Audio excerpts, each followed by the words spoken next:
You've probably heard about MCP servers by now. Maybe you've even built one yourself. You connect it to Claude Desktop, send a few chat messages, and boom, MCP tools get called. That's a success for MCP. But is it a win for you?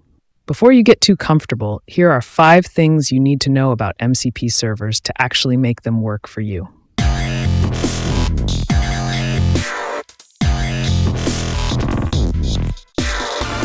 We will walk through these 5 concepts one at a time with examples.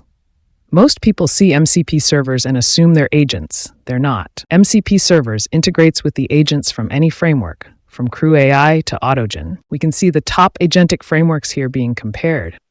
They all have integration with MCP server. MCP server by itself is just a set of tools. If you thought MCP servers do the work, you're not quite right. They don't think, they just serve tools for the agents that do. User is sending query to the agent, sending the context along with the query. This context can be provided manually, or it can be automated with the tools. What I'm about to share could be the difference between your tool working or completely failing. Tool served by MCP server needs to have arguments that are typed. The doc string must be an instruction to the agent on how to use the tool and what to expect. And final return statement can help agent understand if the tool executed successfully or it failed.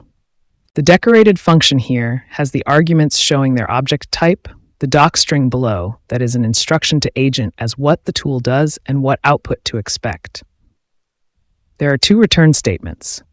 One is when the tool executes correctly, the data is returned to agent. The other return statement returns after the tool fails with the error. This helps agent to decide correctly. You might build the tool, but if you don't understand how the agent uses it, nothing will work. Inside the tool, the resources and prompts defined in the MCP server can be called, and then outputs can be placed in the prompt template and sent as context to agent. One of the most common mistakes I see, even in production, is the misunderstanding where the MCP server actually runs. We see the MCP server is pulled to user computer, and from there the agent is using the server. Still wondering how MCPs actually work in applications? You're in for a treat. This video will walk you through exactly how an MCP server can make it all come together.